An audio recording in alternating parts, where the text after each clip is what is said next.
Brock Purdy, the 49ers have announced quarterback Brock Purdy is out for Sunday's game in Green Bay. Purdy has been dealing with shoulder soreness since last week's loss to the Seahawks.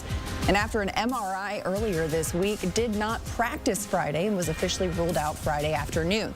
Now taking a look at the full injury report for San Francisco here, Nick Bosa also ruled out with a groin injury. Left tackle Trent Williams questionable with the ankle injury he's played through recently. Not on this graphic here, but George Kittle, who missed last week with hamstring irritation, notably not on the injury report. Kittle confirmed earlier this week he is good to go and will play Sunday against the Packers. For more, welcoming in CBS NFL writer John Breech. And John, let's start with this Purdy news. The Niners announced it'll be Brandon Allen starting in his place at quarterback. Allen, a sixth-round pick by the Jaguars in 2016. He has started 9 career games, and while he has some experience, none of it's recent. He threw 3 passes in 2022, 0 in 2023, 0 this season. So how well prepared do we expect Allen to be in this spot? Well, that's a fantastic question, Madeline, but I think when you look at Kyle Shanahan, he always has a quarterback waiting in the bullpen. I mean, if you look just since 2020, Shanahan has won a game in San Francisco with 5 different quarterbacks over the past 4 seasons. I mean, it's not just Brock Purdy, obviously. Jimmy Garoppolo, C.J. Beathard's in there, Nick Mullins. So Kyle Shanahan has been able to bring his backup quarterbacks in there and win a few games. So is he going to be able to do that on Sunday against the Packers? I don't know, but I don't feel there is some confidence there. This is one team where I think you can put a backup quarterback in and still win games. And the one thing about Brandon Allen, you mentioned it's been a while since he threw a pass, but you look at who he's thrown passes for. He played for the Bengals under Zach Taylor, played for the Rams under Sean McVay. So he comes from kind of that similar coaching tree that Kyle Shanahan's from. So he kind of came into San Francisco with a base knowledge of what he was going to do in Shanahan's offense. So I think that kind of puts him a step ahead. And he gets to face a defense in Green Bay that just got run over by the Bears last week. Bears put up almost 400 yards of offense. Jacksonville put up almost 400 yards of offense on the Packers a couple weeks ago. So it's a defense that's been struggling, won't have Jair Alexander. So I do think it's possible Brandon Allen could surprise some people on Sunday. I mean, hey, it'll be an interesting one for sure. We've already seen pictures. There's snow on the ground in Green Bay. Maybe we'll have a repeat of Thursday Night Football with a game out there at Lambeau. But outside of Purdy, when you look at the 49ers injury report, they've been banged up most of this season. But, significant loss of Nick Bosa missing this week, Trent Williams questionable. What concerns you the most in terms of injuries for the Niners in this game against the Packers?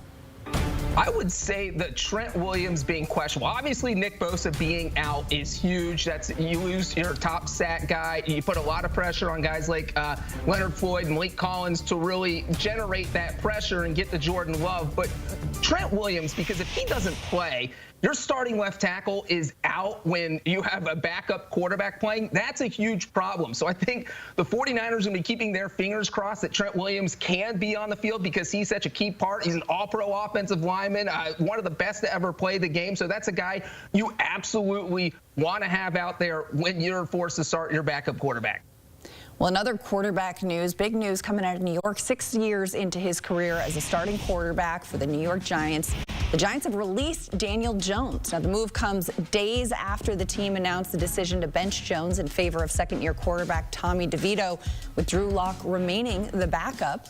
Now, John, Daniel Jones was the number 6 overall pick in 2019. He won a playoff game in 2022 and will be a free agent Monday at 4 p.m. after he clears waivers. So when you look at how things went south for Jones as a Giant, where do you place the blame?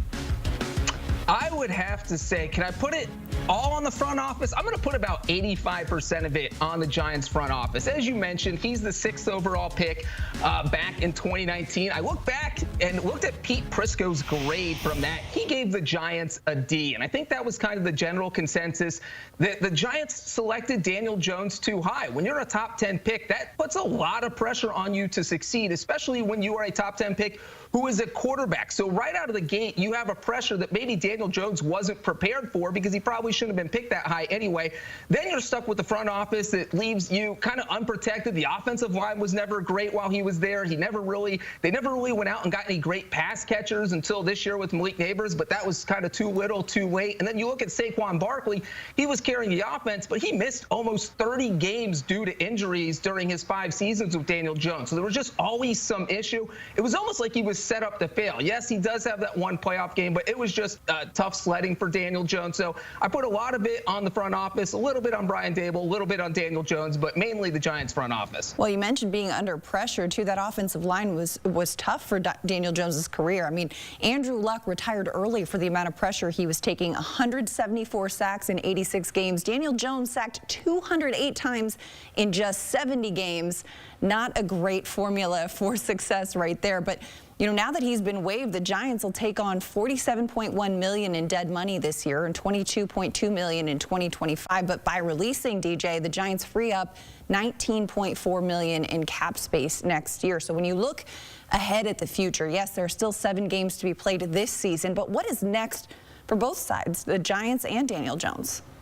Well, I think when you look at the Giants, all eyes in New York are on April and the 2025 draft, because that is where you're going to get your next quarterback. You let Tommy DeVito play out the season. Maybe if something happens, Drew Lock plays a couple games. But now you're just trying to figure out who is going to be that guy that you take in the draft. And right now we see the Giants picking at number 3. That could change a little bit between now and the end of the season, but it seems likely that they are going to have a top 5 pick. And this isn't the worst year to have a top 5 pick if you need a quarterback, because there's guys like Shedeur Sanders, Cam Ward, Quinn Ewers. So there's going to be a quarterback there for them to take. We just have to hope they like them, because that's going to be how you're restarting your franchise. You're basically rebooting. If you keep Brian Dable, you're telling him, all right, this is your new quarterback. This is who we're going to build around. This is who we're going to win with. When you look at Daniel Jones, I think that is the more interesting thing, because as you said, Madeline, he's going to hit waivers on Monday. And once that happens, he's free to sign with anyone in the NFL. He could sit on his couch at home and wait till March and sign, or he can sign right now. And so I think when you look around the NFL at possible teams, I think the Raiders are probably the most striking one, just because their quarterback situation's totally up in the air. Gardner Minshew's not the guy. Aiden O'Connell's still injured, but he's not the guy. So maybe bring in Daniel Jones and give him a chance. Now, if Daniel Jones is willing to be a backup, I think that makes things even more interesting, because there's a lot of spots around the league. I think that Daniel Jones going to, say, Philadelphia and being the backup there instead of Kenny Pickett would be interesting. Going to Buffalo would be an upgrade over Mitchell Trubisky at the number 2 guy. Going to Arizona, the Cardinals' backup quarterback's Clayton Tune. I think Daniel Jones could be an interesting landing spot for him there, and maybe even Baltimore. So I think there are a lot of spots, if he's looking to join a playoff contender, where he could be an upgrade over the backup that's currently in place. We'll see. Or people who are just hanging out on Cowboys.com this afternoon, scratching their head thinking, is that an option? Of course, reports out of Dallas saying, no, that is not quite a point of interest right now. CBS Sports NFL writer John Breech, thanks so much for the insight. And Tommy DeVito will make his season debut over on CBS on Sunday. Plus, Mike Evans returns for the Buccaneers, the now 9-1 Chiefs, looking to rebound from their first loss of the season as they take on the Panthers. And we've got an AFC West showdown with Bo Nix and the Broncos against the Raiders in Vegas. You can catch all of the Week 12 action over on CBS. You can also stream your local game on Paramount+.